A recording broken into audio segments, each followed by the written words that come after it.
I was definitely satisfied with who I was, but I was nowhere near proud of who I was as an individual. When adversity came, I could have fell apart, but I chose instead to follow my heart. When adversity comes, I will never run, I will adjust, adapt, and overcome. Vision. Welcome everyone back to the We Are Vision of Hope community, but no long intro here. You see the title, I'm talking about my story, so we're gonna jump right into it today. So, today, tonight, whenever you're watching, this morning, who knows? But we're gonna jump right into it and analyze some words here. Stuck, impossible, not good enough, not worthy, disabled, unable, not capable, loss, impossible, less than. So you're starting to get the picture. But, you may or may not be someone who has been affected or connected by some of these words. I know that I have. And it's kind of where I choose to start my story because it's important to understand where I came from if you're trying to get the gist, who I am in a nutshell. So let's start here with this is 6. So with 3 different chapters. And so we're going to move forward with chapter 1. Chapter 1. Vision. So we're going to go through a few more words here. Chapter 1 being vision. Vision is defined as the ability to see or the ability and your plan for your future. And so chapter 1, and I'd be remiss if I didn't say that my family comes from Paterson, New Jersey, as well as the Caribbean and Trinidad and Tobago. And so I personally grew up in the Poconos in Pennsylvania. And thinking about when I was growing up and specifically thinking about 3rd grade, in the yearbook, they ask you different questions. And the question was for the yearbook, what do you want to be when you grow up? Well, I thought it was clear. It was obvious. The vision was clear. It was NBA basketball player, National Basketball Association, we're taking over the league. Look out, Michael Jordan, all right? Tariq Williams, he's a few years, he's coming right after you, Michael Jordan, coming right after you. And it was clear to me. And so as the years grew and I continued to grow as an individual, I felt like I continued practicing basketball. I didn't feel like I was playing basketball. I was playing basketball. It was where I felt like the most myself, though. And so thinking about playing basketball, reading about basketball, talking about basketball, I could tell you all the players and all the different teams, anything you wanted to know about basketball, I probably still can, but that's besides the point. Nevertheless, we're talking about younger me right now.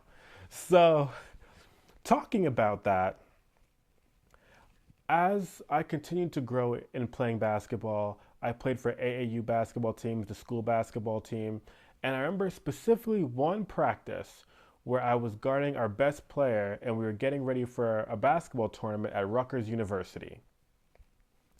And at Rutgers University, we might get the opportunity to get seen by certain scouts, who knows? So the vision is feeling real nice right now, okay? And we're at a practice. Our best players bring the ball up the court and we're playing against each other, and I steal the ball from him. And at this point, not only am I on the road to getting these 2 points, I'm on the road to the NBA because I'm feeling real nice right now. I pride myself on playing defense and my effort, and we were getting after it. And as I'm going up for the layup, he elbows me in my right eye. And couldn't feel that pain, wasn't worried about it. I didn't see the ball go in. I asked, hey, did the ball go in? I heard no. Okay, get the ball, lay back in. All right, we scored, run back on defense. Let's get the next steal. And so after that, they're like, "Whoa, Tariq, are you okay? T, you're bleeding?" And so after that, I ended up having to go to the hospital, and I got about 8 stitches. And when that happened, I was, unfortunately, I was pretty upset, but it was whatever. It wasn't too big of a deal. It was just, people get hurt sometimes. It's no big issue. A few weeks later, I don't know if they still do this or not, but they were doing eye tests at school. I don't know if that's still what happens in middle school or elementary, intermediate school. I don't know if they still do that. Comment below if they still do that. I'm not too sure. But anyways, I'm going through the eye exam at school, and they tell me that I'm looking, and I was like, "Is the machine on?" And I realized that they blocked out my left eye, and I couldn't see anything out of my right eye. And they really focus on your central vision at that point. So I was pretty confused. And so they do my left eye, and my left eye is compensating for everything. So I typically always wear glasses at that point, so it was normal. I go back to class, don't think too much of it. I go to an actual eye doctor, and they tell me that the reason why I can't see is because I got hit in my eye. And I explained that to them, that I got elbowed when I was on my way to the NBA. Whatever, no problem. Still going to the NBA. The vision's still clear. Anyways, so about 6 to 8 months later, what happens is that my left eye starts getting a little bit blurry. I don't think anything of it too much because I'm like, oh, I just need new glasses. That's clearly what this has to be. So we go to check out if I need new glasses, and they start running a few more tests. I go back and forth to the eye doctor several different times because glasses weren't changing anything. And then what happened was eventually my left eye started deteriorating even more, getting closer to what my right eye was. But I was told that the reason why I couldn't see out of my right eye was because I got elbowed. But then we realized after several different tests that was no longer the case, and that I was going to continue to lose some more vision and lose all of my central vision due to a genetic disorder called Leber's hereditary optical neuropathy. I won't try to say it 3 times fast. So for the rest of this video, we'll call it LHON.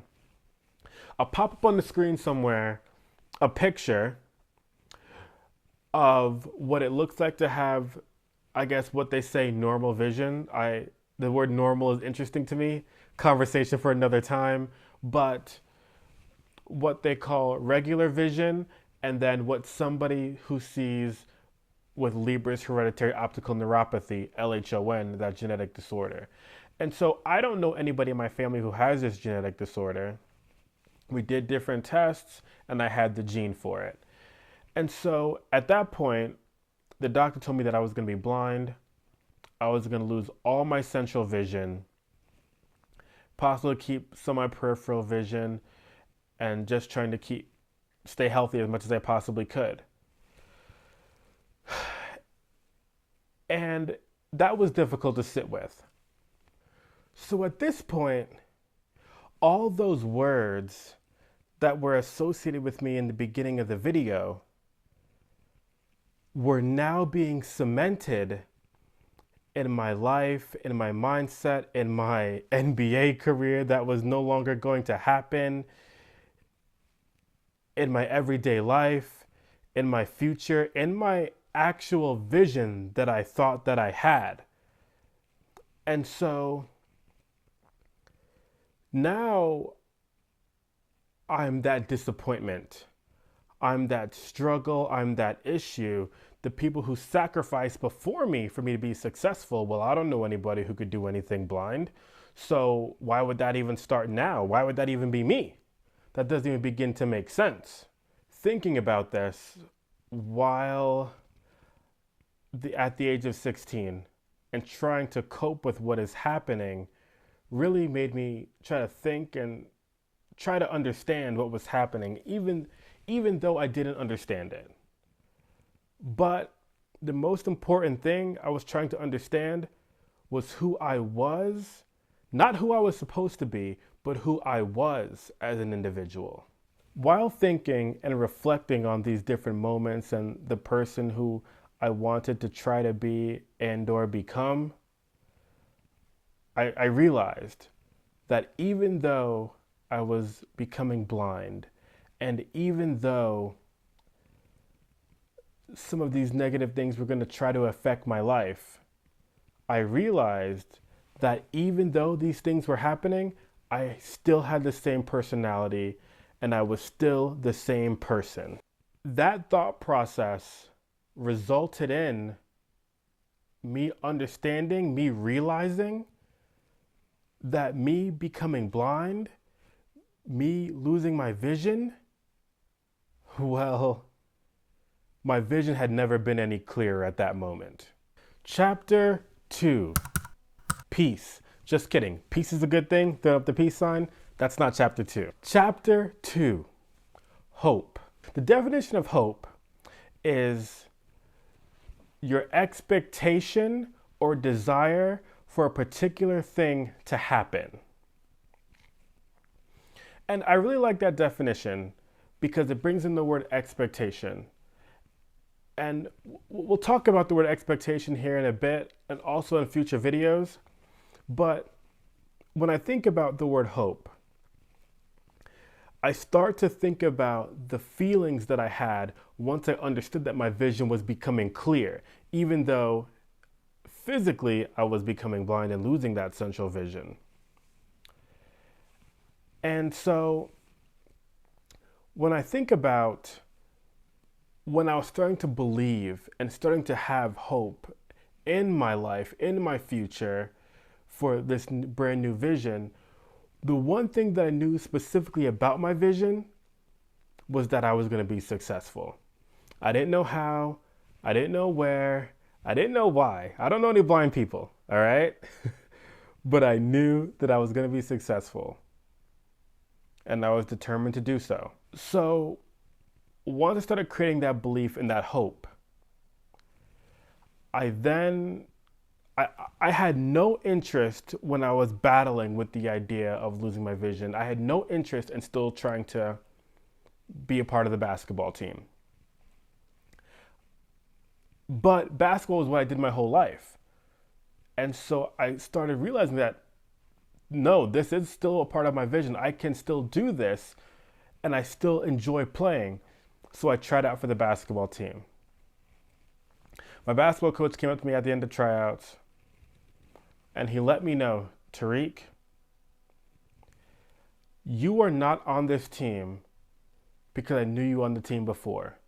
You are on the team because you're one of the best basketball players at this school, and you deserve to be here. You earned it.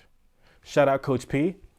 And so that really inspired me, and it helped me realize and helped me build that hope, not only on the basketball court, but helped me push forward to my future vision, to what was going to happen next in the rest of my life.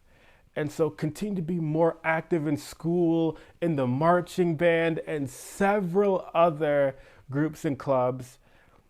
And then it became time to apply for college. And I was just like, okay, let's do it.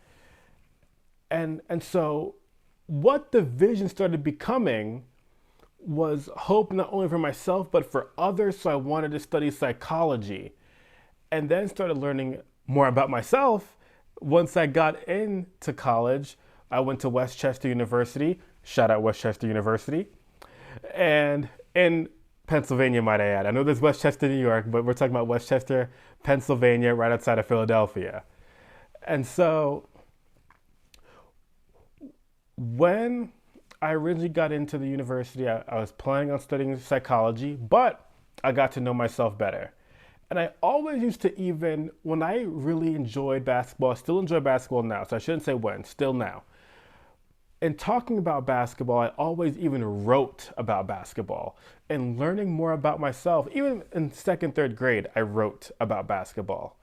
And so learning more about myself as a freshman in college ended up changing my major to English and education and wanting to teach people how to write and grow and express themselves. While at college and even in high school, I was considered, there are a whole bunch of different things, but basically, it was considered, oh, that's the blind guy who does basketball or the blind guy who's in the marching band at school.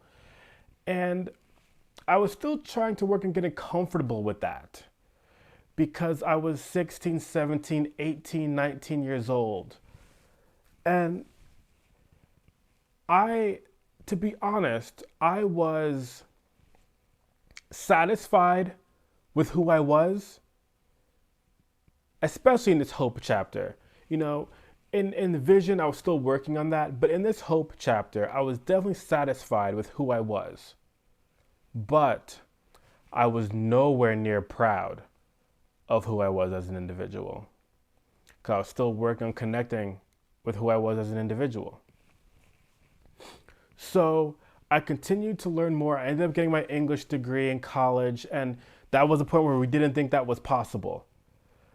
But I knew that there was still room for more, still room for growth. I knew that this was not the complete vision. I knew that it was incomplete. I knew I had to continue to learn and invest time into who I was as an individual. And even though this word invest is not a chapter in this story, because this still encompasses the hope, what I will tell you is that during this time of hope, even though we're talking about the desire and belief for something to happen, in my mind, it was already going to happen. And that's where I kind of switched the definition of hope to not only desire, but like I said in the beginning, the expectation of being successful. And that was all starting to come together as I invested time to grow and to become better as an individual. Not only did I believe in hope, but I became hope. The last and final chapter of this video, chapter 3. Wondering what chapter 3 is going to be. And it might be a little bit confusing, but really come along for the journey with this one. Chapter 3 is the word of. The word of is not a word that we typically think of as actually having a definition, so I'm going to share this with you. The word of is defined as a preposition which expresses the relationship between a part and a whole. And so there's so much more to get into with this story of who I am as an individual. But to be clear, I am of the investment of putting in more work. I am of the investment of becoming that English major,